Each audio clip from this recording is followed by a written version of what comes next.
Okay, so one of the things that we found being, I'll say on the front lines, we found interesting is that you guys back here in the U.S., you actually knew what was going on more than we did. Because of it really becoming a CNN war. And so much is, you saw a lot of the Vietnam War was the first war where a lot of film and news was broadcast in the field. It's probably one of the reasons that the Vietnam War started to really become unliked, I guess is one way to put it. But at the end of the day, what they did with this war is they really controlled, I'll say control the briefings and the information being shared. So there was a lot of transparency. You saw the videos of Baghdad getting hit with the shock and awe campaign. We're talking about the shock and awe campaign. You saw Baghdad get hit. You saw, but again, we were sitting out in the field with no cell phone, they used to have AT&T tents, and AT&T had like 50 phones in each of these tents, and we'd have to, when we want to call home, we'd have to set up a time and say, hey, I'm going to call home at 9 o'clock on Sunday, and hope for the person to answer. And those calls, like we were getting war pay, hazardous duty pay, I guess hazardous duty pay, and I don't know what it was, maybe $200 a month or something, hazardous duty pay. And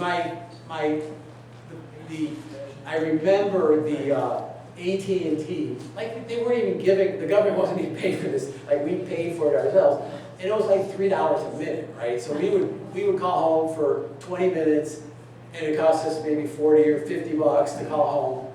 And I'd be like, okay, well, I'll talk to you next Sunday for 20 minutes. That was our communication. Like, what do you guys, like, and then we would get information like, oh, are you seeing all this going on? Like, no, we don't have TVs. We don't have TVs, we don't have phones, we don't have CNN. And so, CNN, you guys at home actually knew how the war was progressing better than we did. Now, of course, we heard through our chain of command, but anybody in the military has a sense of don't always trust everything your chain of command is telling you. You should trust, but verify. And we had no way to verify, so when we hear we're winning the war, or we hear that they're shock and awe and we've taken them out, but we're watching in the distance these tanks and this tank fight going on a couple miles away, kind of like, are you guys sure? Positive about this? And so I do have a little bit of a couple different things here, but again, the CNN, I'll call it the CNN war, and then talking about battlefield positioning. So as I said, we now move into the air wars going on, full force, and we are now in a full onslaught of supporting the 18th Airborne Corps, which is the 82nd Airborne, 101st, and the 6th Foreign French Legion. We're in a full effort, 24/7, picking up approximately 200,000 troops and equipment. So when you talk about equipment, you're talking about beans, bullets, meals, fuel, water, everything, picking up and moving it undercover and moving it about 300 miles. A spectacular logistical feat. And as we were planning it, we all kind of looked at each other and said, this is impossible, but we'll do our best. Had not, after all, won the war by itself. And so the coalition readied itself for ground operations. Once the air forces had weakened and made them deaf, dumb and blind, it was up to the ground forces then to go in and to wrap up the situation, to destroy them, to take them out of Kuwait City and bring the war to an end. But undoubtedly, the air campaign made that possible. In the following weeks, the American 7th and 18th Corps secretly redeployed behind the US Marines in the east to assume new positions 200 miles farther west around Rafah. Schwarzkopf had switched the main effort of the coalition ground offensive way out west to outflank and envelop Saddam's frontier defense line.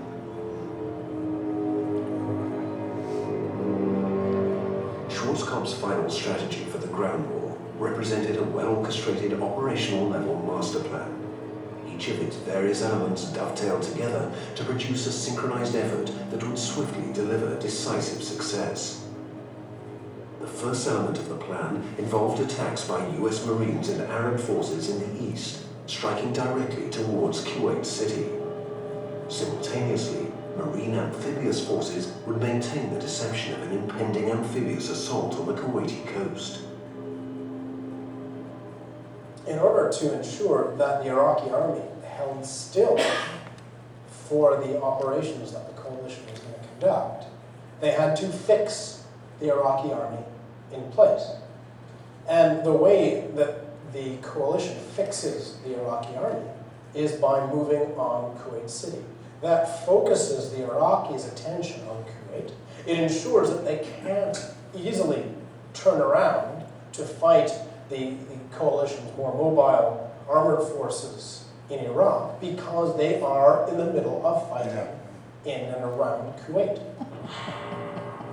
Once these attacks had started, the main coalition thrust would commence out in the west, beyond the main Iraqi defense line. While French forces would advance to screen the coalition's left flank, Lieutenant General Frank's 7th US Corps would swing east in a great left hook to crush the Iraqi forces in the Kuwaiti theater, particularly the Republican Guard, against the sea. Simultaneously, the 1st UK Armoured Division would advance to protect the inner flank of the 7th Corps' advance. On the northern or outer flank of Frank's advance, the 101st US Airborne Division was to initiate a series of air assaults deep into Iraq to establish forward operating bases astride Highway 8 along the Euphrates Valley, thus blocking Iraqi reinforcements attempting to reach the Kuwaiti theater. The policy is get the Iraqis out of Kuwait. And not an ounce of effort is expended in the Gulf War on anything else. Some analysts have expressed surprise that the coalition didn't pursue their advance beyond the Euphrates River up towards Baghdad. Key reasons that the coalition stopped short of attacking Baghdad are mainly political. The mandate that they were pursuing, the UN resolutions, was to liberate Kuwait from Iraqi occupation. Whether that mandate actually allowed the coalition to operate on Iraqi territory at all was certainly subject to some debate. Logistically, they had no chance of mounting a victory. So, a lot just happened in that video. So, one of the things that happened is they started talking about the flanking move. You heard the 101st going up, so we'll talk a little bit about the 101st and their activities. We supported, the 22nd Subcon supported the 82nd Airborne Corps, which was the 101st and 82nd. So our troops were supporting both 82nd, 101st, and the 6th French. And as you saw the 101st going up towards the Euphrates, nobody was between them, which then we were behind them, following them. So they were moving very quick. Normally in a battlefield environment, if you move 5 or 10 miles a day, you're making great progress. These guys are moving 5, 10 miles every hour. So, 5, 10 hours into it, they're 50 miles in front of us. And we're like, guys, you need to stop because you're going to need water, you're going to need fuel, you're going to need beans and bullets. Stop. And so our job was to keep them replenished.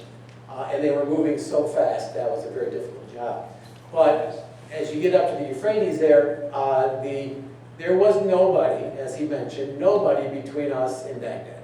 So we could have, if we wanted to, could have easily turned left and gone into Baghdad. That wasn't the mission. That wasn't the reason for Desert Storm.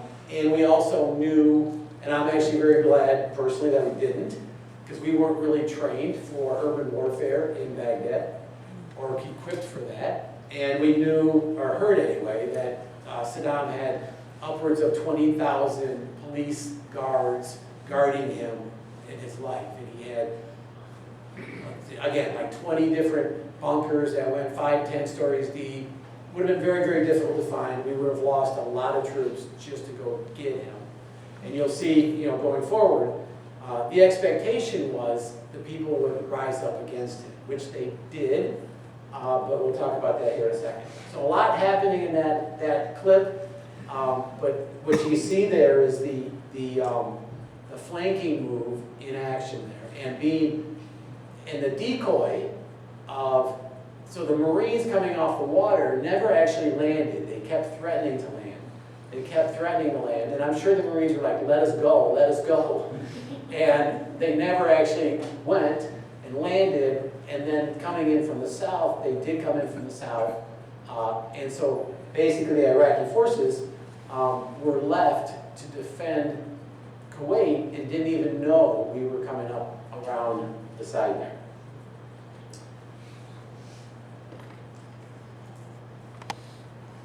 In and around Kuwait. Okay, so now we'll talk a little bit. As I said, you guys might recognize this general. Again, he told you guys more was going on than we knew. So we saw all this after we came home. But here's I thought it was a worthwhile video to share. I think this is probably one of the most important parts of the retired briefing I could talk about. As you know, very early on, we took out the Iraqi Air Force. We knew that he had very, very limited reconnaissance means, and therefore when we took out his Air Force, for all intents and purposes, we took out his ability to see what we were doing down here in Saudi Arabia. Once we had taken out his eyes, we did what could best be described as the Hail Mary play in football. I think you recall when the quarterback is desperate for a touchdown at the very end. What he does is he steps up behind the center, and all of a sudden every single one of his receivers goes way out to one flank, and they all run down the field as fast as they possibly can and into the end zone, and he lobs the ball. In essence, that's what we did. When we knew that he couldn't see us anymore, we did a massive movement of troops all the way out to the west, to the extreme west, because at that time we knew that he was still fixed in this area with the vast majority of his forces, and once the air campaign started, he would be incapable of moving out to counter this move, even if he knew we made it. There was some addition of troops out in this area, but they did not have the capability nor the time to put in the barrier that had been described by Saddam Hussein as an absolutely impenetrable tank barrier that no one would ever get through. I believe those were his words. So this was absolutely an extraordinary move, I must tell you. I can't recall any time in the annals of military history when this number of forces have moved over this distance to put themselves in a position to be able to attack. But what's more important, and I think it's very, very important that I make this point, and that's these logistics bases.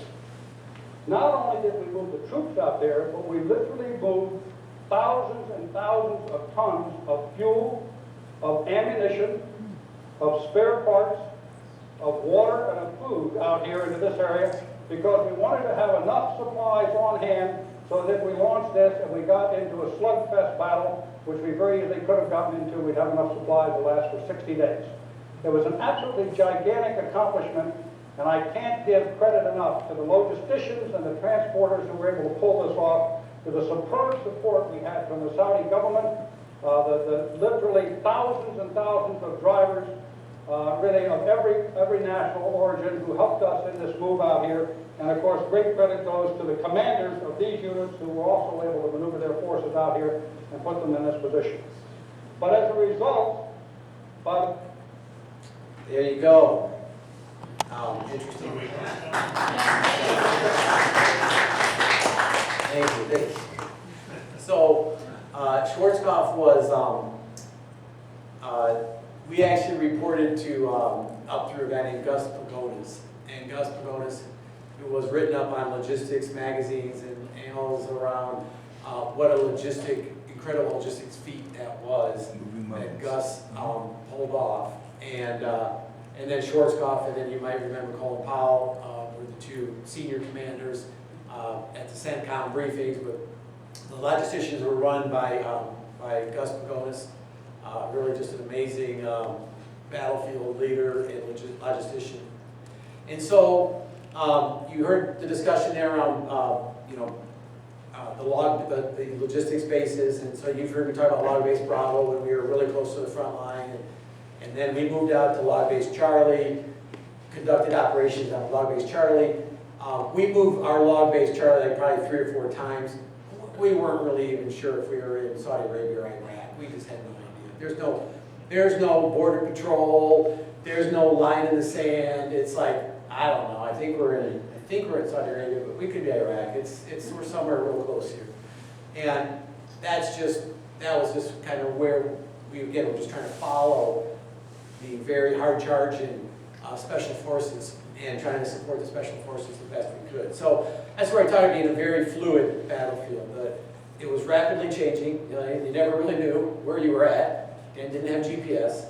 And then once the 18th, started moving, keeping up was our mission. And then, there is, it's known as Hell's Highway. So there was an escape route so it was first supposed to be a reinforcement route for Iraq troops to come in and reinforce, but it turned into an escape route for the Republican guards who were very certain that they were defeated. And so they all started to run, rather than give themselves up, they all started to run. So these are the elite special forces Republican guards. They all started to run from Kuwait when it was clear they were about to lose. And so I didn't capture any pictures of it, but you probably may have seen it, but it was known as Hell's Highway. And so as we came up with the 101st, the 18th, or the 82nd, and then we started coming down into Kuwait from the north side, the northwest side. We were on Hell's Highway moving stuff, probably getting into maybe 24 hours after the ground war had ended. And it was clear that anyone who was trying to escape wasn't going anywhere. And that's where it became it became this known as Hell's Highway, because it was pretty gruesome. The troops that were trying to escape, again, any one of them could have thrown up a white flag and surrendered, but they chose not to. They chose to try to get back home to Baghdad and back to Saddam, and most of them, and they didn't make it. So that was known as the escape route Hell's Highway, and I think Lee might even mention something about it later as we talk about it here. Forces had shifted the focus of their air attacks toward Iraqi ground forces in Kuwait and southern Iraq. A massive Allied ground offensive, Operation Desert Sabre, was launched on February 24th, with troops heading from northeastern Saudi Arabia into Kuwait and southern Iraq, combining the eyes of Special Forces soldiers on the ground with Air Force.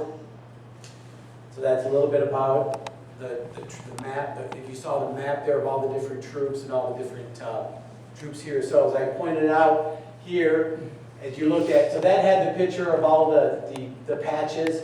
This has just the markings of those units. But like the 24th Mechanized, the 101st, the 82nd Special Forces. So this was Long Base Charlie out here, and then as we moved up, and then up to the north, this was the referred to as Forward Operating Base Charlie, so FOB Charlie, which the 82nd and the 6th Foreign French, and then the 101st came all the way up here. And then as we moved up and followed these guys, the forces that were out here were not elite troops. We were getting POWs surrendering to us in droves. I mean, to the point where it was almost ridiculous. And you saw the truck I gave you at the beginning, and it had like basically a flatbed. We would put so many POWs, and you'll see POWs here in a second in one of these videos, but we would put so many POWs on these trucks, and we would have one armed guard and 50 POWs. They just wanted to be done. They wanted to go home. They didn't want anything to do with Saddam or Iraq anymore, the army. And so it was one of those situations where we didn't know what to do with them. They easily could have taken over our one guard, but they didn't want to. They were done. So this is kind of, again, the maps, as you talked about. This was at Cpt, Log Base Bravo, and then kind of the forces down here. But this end around is what got us up into this space, and then allowed us to come in from the northwest side. So for us, again, moving with the 18th Airborne Corps, was key. By the 24th of February 1991, the coalition believed that 500,000 Iraqi soldiers faced its forces in the Kuwaiti theatre. But in reality, many Iraqi divisions had been under strength before they even arrived in Kuwait. Indeed, by the start of the ground war, the combination of coalition aerial strikes and mass desertion had further reduced this figure to about 250,000 troops. Yeah, so we saw a lot of that as we were following the 18th. The 18th or the 101st, they'd basically be like, people surrender to them. They didn't want to deal with it. They're like, hey, you guys take care of these POWs. Okay, we're not military police, we're not trained in that, but I guess we'll put them in our trucks and take them back to a holding location. It was very surreal.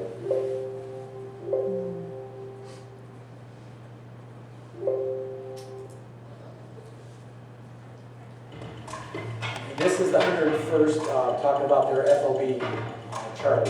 So hundreds of helicopters lifted us up near simultaneously and put us into the FOB Cobra about 150 kilometers inside of Iraq. And then there was an Iraqi battalion defending that area, quickly overwhelmed them, secured that area, and from there, the division was able to launch the Viper to the east and then ultimately to the Euphrates River Valley to the north.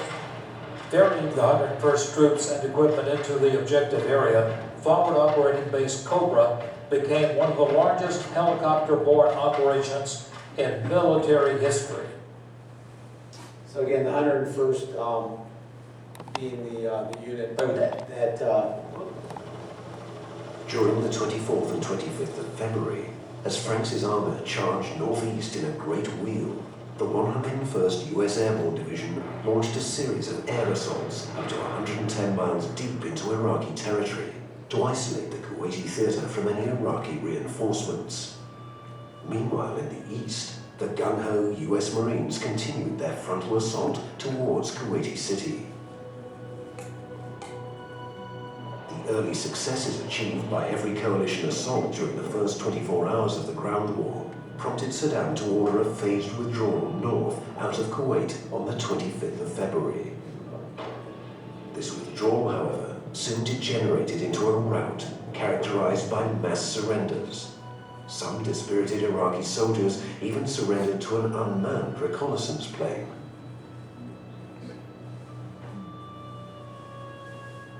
Meanwhile, out in the west, during the 26th of February, General Franks' divisions continued to thunder rapidly east, past the Wadi al-Batin, in the process devastating the Tawakalna Republican Guard Division in the Battle of the 73rd Easting. That same day, coalition intelligence detected that some of Saddam's Republican Guard were preparing to withdraw north, and this prompted Schwarzkopf to demand that Franks speed up the advance of his forces. These repeated demands provoked a furious disagreement that day between the more cautious Franks and the CENTCOM commander, a row subsequently fueled by Franks' decision to halt some of his divisions that night. So again, that escape route became known as Hell's Highway, which basically was destroyed by Apache and A-10s and all kinds of of the Air Force. So as we look at, now the ground war is moving very quickly, very fluid. Troops, I mean, we're talking, these are not just a couple of special forces. These are thousands and thousands of troops moving very quickly that are counting on, you saw Franks apparently get a fight with Schwarzkopf. I wasn't there, so I didn't see it. We saw Franks get a fight with Schwarzkopf. Franks is probably like, I can't get ahead of my logistics. I gotta wait for my logistics. And Schwarzkopf's like, don't let them escape, so I'm sure that was the discussion. And they're looking at us going, when can you get the rest of the stuff up here? I think, we're going as fast as these trucks can go, guys. So that then kind of moves into, as we start to then move into Kuwait. During the 24th and 25th of February. There we go. So as we start to get into Kuwait now, we're coming in from the north side, and there's the liberation of Kuwait, the discussion around going into Kuwait, the blackout. And as a commander, there's certain things that you always remember, right? And a couple of the things that kind of come to mind that I remember, kind of those key moments, you know, I'll just kind of talk about some of those right now real quick. So, you know, as we're starting to do our ground forces, and again, we don't know what we're going to incur running up behind the 101st. I mean, because again, like we weren't on their tail, they were already 10 miles ahead of us, so we didn't know what we were going to incur. So you don't know what you're sending your troops in for. And so I remember the thought in my head was, you know, who do I send first? Like, who do you know, if something bad happens, I'll feel bad about that the rest of my life, but someone's got to go first. And it was just one of those things where my executive officer had no reason to do it. But my executive officer says, I got the first one. I got the first one, I'm going. Like, you know, and it's just like, that was leadership by example. Like, I got the first convoy, boss, and like put me on it. Like, okay, you took that decision out of my hands, and you know, let's go. So that kind of thing, you know, you kind of think about, you know, when you're commanding troops and you're putting them in harm's way. It's their job, they get it, but you're still making that decision. And so that was one of the things that, you know, kind of sticks out to me. The other thing that sticks out to me is, you know, there was one night we're on log base Charlie, and we're sleeping in our tents, and I'm sleeping in my tent, and I remember hearing a fighter jet, and it was coming very quick and very loud. And I remember just curling up in a fetal position because I was like, oh, Iraq got one jet off the ground. They got one jet, he's running fast, and he's gonna see this little compound we're at, he's gonna drop it over his guys. I was like covering my head, like, and I run outside my tent, and it's one of our guys, F-15. He couldn't have been more than 20 feet off the ground, just screaming, scared the Jesus out of me. But he, you know, I'm sure he was laughing, like, got you guys. But you know, it's like one of those things where just your moment is like, oh no, they got one up in the air. Nothing you can do about it. You know, so those kind of things when you know, a couple, like I'll call command moments again. You know, like one, you know, by this time we had gotten a sense that there weren't a lot of Iraqi special forces anywhere near us, which was good. But you know, I come back to the compound one night, and our sentry is sleeping at the gate, and I didn't do this like thinking it was gonna like be a big heroic thing, but I was kind of pissed off, as I should be.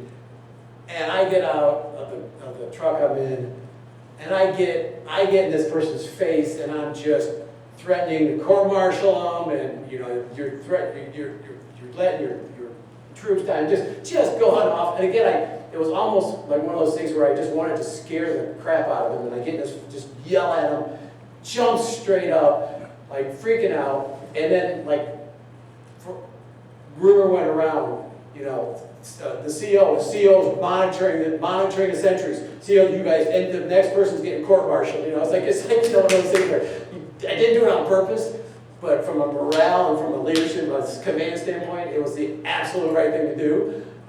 And I didn't want a court-martialed person, but you know, like we had a chicken wire fence. Like anyone, you didn't need a special force to get into our compound. You know, like the gate that we had was kind of a joke, you know, but again, we're out in the middle of nowhere, and it was just the point of, you know, making sure people are still doing their jobs, even though they're tired, even though they've been driving 16 hours, they got to sleep for 2, and then they got put on sentry duty. Not my problem. You gotta, you know. So anyway, those, you know, it's kind of those moments that you kind of reflect on that. And another one is the blackout in Kuwait. So as you see some of the video, if you guys, I'm sure you remember seeing the blackout in Kuwait City. So we came into Kuwait City, again, about 24, 48 hours after the ground war stopped. Saddam, on his way out, told his Republican Guard, light the city on fire. And so they took all of the oil pumps, turned them on, and lit them on fire. And so the entire city was ablack. mesh. And so you've all driven through a whiteout here in Michigan. This was when we were driving into the city, I could not see the screen in front of me. It was the black soot and fog, or smog was so thick, it was a blackout. And probably have some of that in my lungs still, I don't know. It was pretty nasty. Through dogged obstructionism, Saddam eventually even managed to rid himself of the UN weapons inspectors. In their absence, Iraq has reportedly begun to rebuild its weapons of mass destruction. That is what it looked like, and we were driving through that. Ceasefire. After 42 days of relentless attacks by coalition forces, a ceasefire was declared on February 28th. The Iraqi army surrendered, and Kuwait was liberated. Operation Desert Storm was won. Aggression is defeated, the war is over. Coalition forces had achieved one of the most dramatic victories in the history, liberating Kuwait, destroying Iraqi offensive capabilities, and achieving coalition strategic goals. Proudly, the Screaming Eagles, as well as the 5th Special Forces Group and the 160th Special Operations Aviation Regiment, had etched another historic mark in American history. And again, you heard the reference here to the 160th, as I mentioned, that's where my son Kevin, flew for the 160th for about 7 years. Then the Iraqi soldiers. On the day following the ceasefire, Iraq announced its compliance with all the UN resolutions concerning the invasion of Kuwait. Soon after, the Shiite and Kurdish minorities in southern and northern Iraq, respectively, rose up in rebellion against Saddam. However, the coalition, now anxious to disengage from the region, refused to intervene in what they described as an internal Iraqi affair. This disinterest encouraged Saddam, who dispatched his surviving Republican guards to suppress these rebellions. Then, in the following months, UN weapons inspectors began the difficult job of locating and dismantling Saddam's facility for making nuclear, biological, and chemical weapons. The defeat.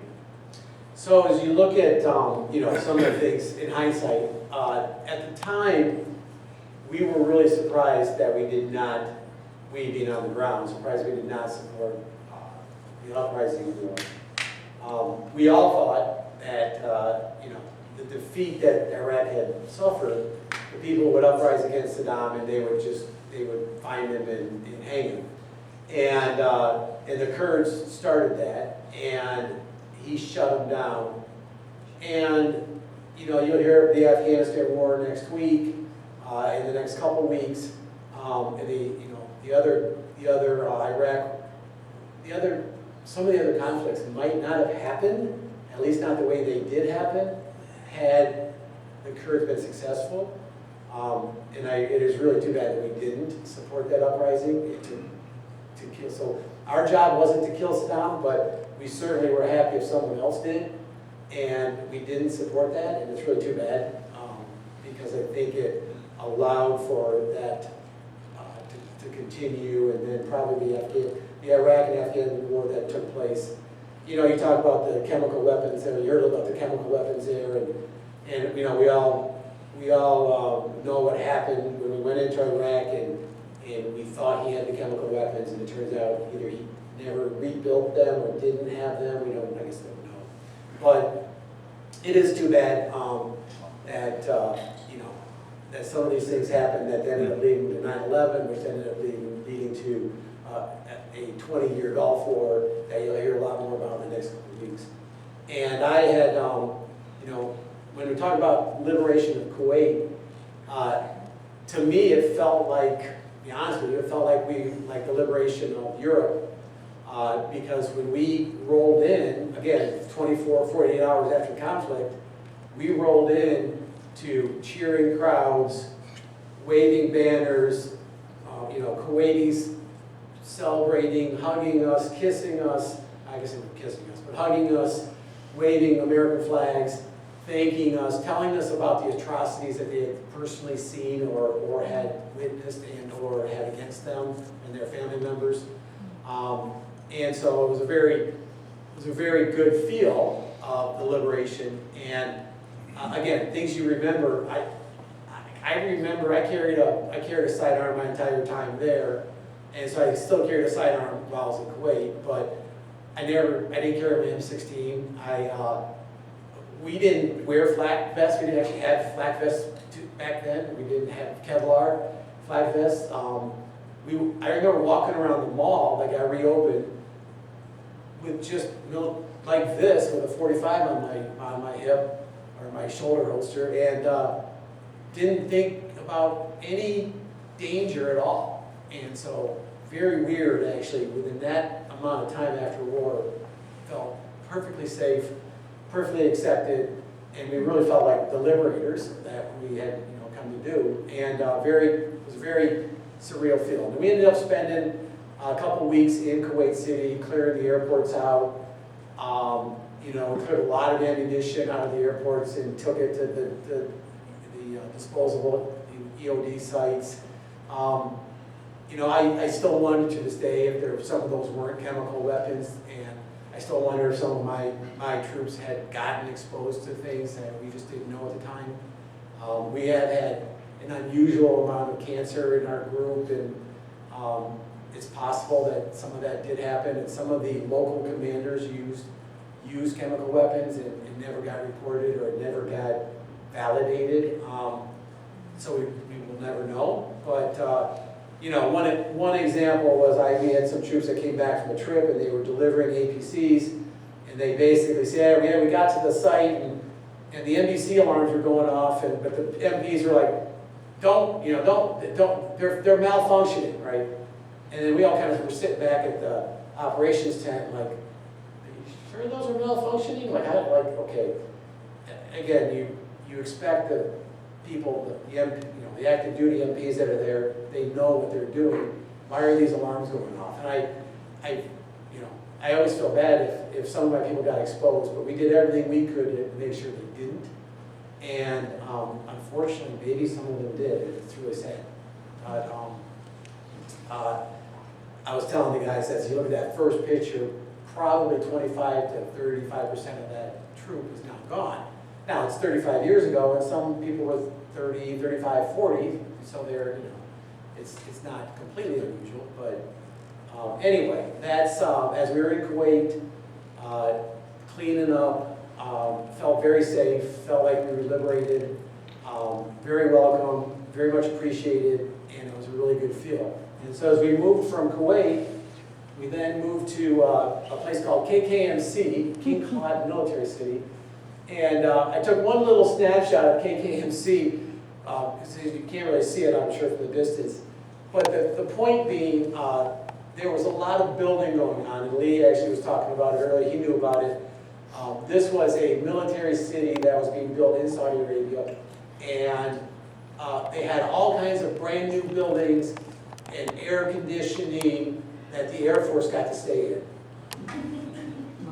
The Army was somewhere, we were somewhere out here or out here, I don't know which side of the city we were, but we were in that dust. This must be an early picture, I don't see a golf course. You don't see a golf course, yeah, exactly. So I did tell Lee, I said they did have a very nice fitness Olympic training center, and I was able to actually get in there and go swimming. I actually learned how to really develop my swim stroke while I was in Saudi Arabia, ironically, because I went and swam every day, because when you're running 24/7 operations, you gotta, and it was the hottest day I remember. So we used to get all these Campbell's soup cans, and you didn't need a microwave, and so we actually would put like a little metal thing outside, and then we put a frying pan out there and cook. If we had eggs, we'd cook stuff on the frying pan in the sun, and then we put the cans of soup out there and it heated up. The hottest day I remember was 135, and we're outside in the desert in the dust, at 135. So it felt really good to go into an Olympic-sized pool and do some swimming every day. And so that would be my 1 to 2 hour break in between troops coming in and out.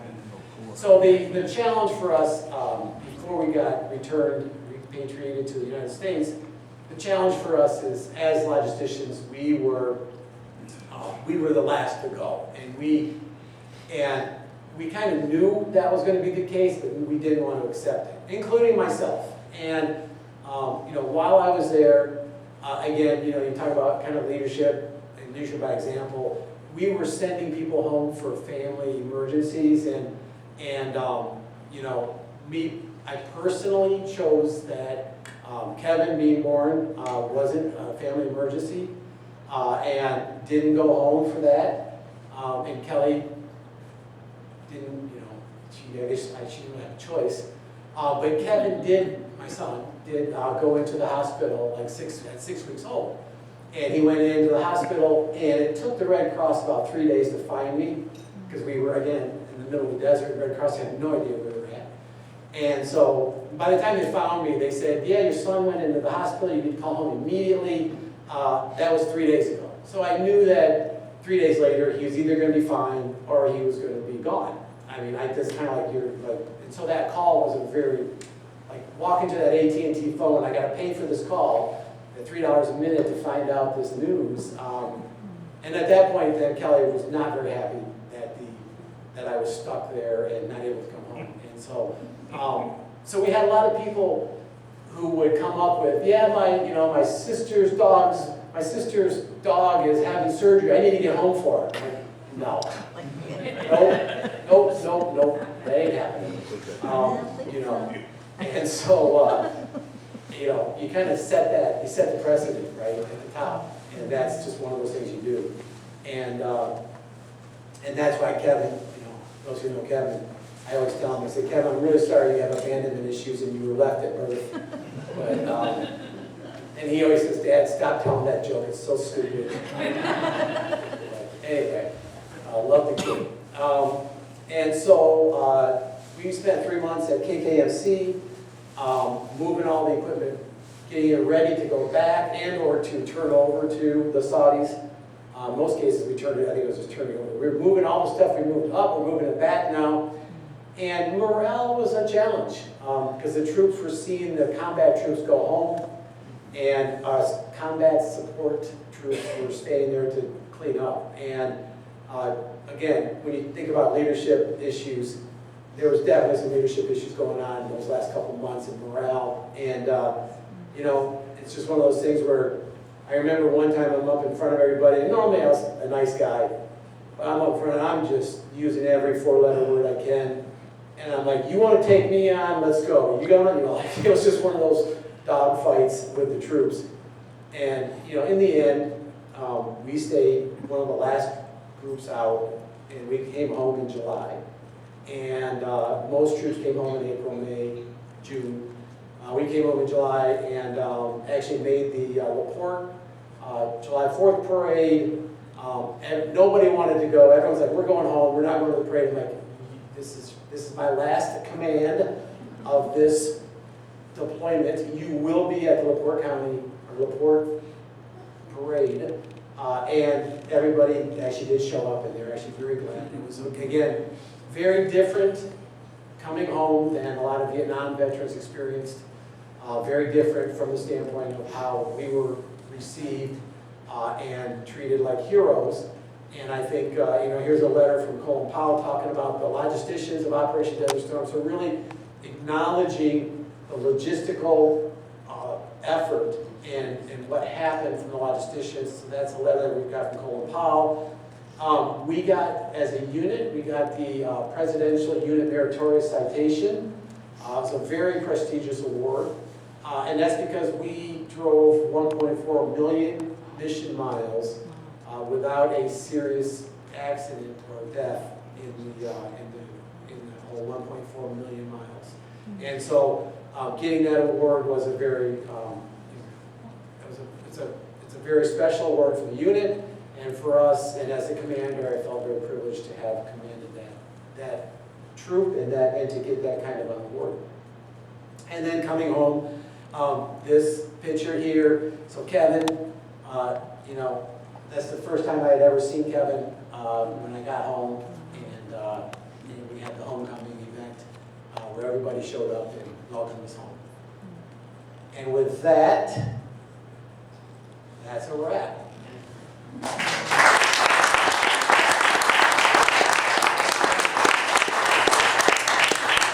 He's got a word. A little error input here.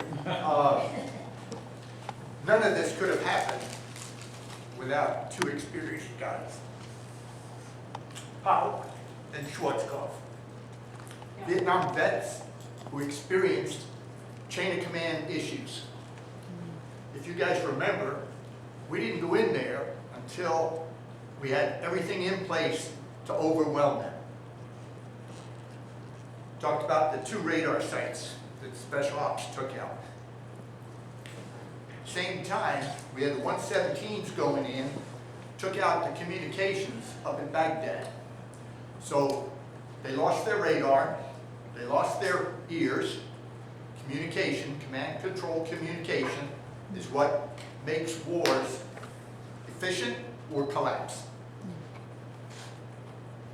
The movement of all the equipment and everything is how this all came off. Transportation guys, fabulous.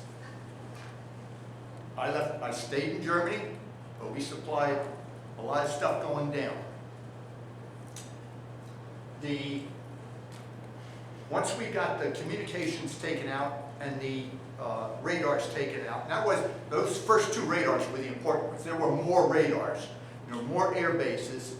The F-15s, the F-16s, the A-10s. The A-10s, once the Scud issues started to come up, the A-10s were assigned to go after the Scuds because they could fly low and slow and good visibility. And they got IR capabilities. The mobile Scuds were on a tractor trailer with a ramp and shoot the missile, okay, Scud missile. The A-10s went out search and destroy missions. That was a lot of how they got the Scuds. The F-16s, the F-15s, and the British, I forget the name of their aircraft, but the other forces were taking out air bases at the same time. Taking out command and control positions. Again, B-52s that were coming in. Some were coming in from the States, some were coming in from Spain. Bombing specific targets with specific munitions to actually, you know, he's talking about 5 stories underground, bunker busters going in and dropping specific bombs on specific targets to annihilate them. The air forces that they had were so scared of our forces that were there, they were running into Iran, trying to escape. They had buried, if you had an airplane that was broke and it couldn't fly, they buried them in the sand. Now, that's a pretty standard thing in the sandbox area. I saw it in Egypt. Egypt had done the same thing with the Israeli war. They buried munitions under the sand. They would get a surveyor and they'd figure out, okay, they'd cut a ditch, and they'd back a truck in and roll the bombs off the back end of the truck, fill it up, and then push the sand over it. And that was part of their bomb protection for munitions. And they would have it written down where they had to dig in order to pull them back out again. They did the same thing with aircraft in country we're in. Iraq. Getting old is man. But the coordination and the experience that came out of Vietnam was demonstrated here. This was a successful war because we didn't go into war until we were ready.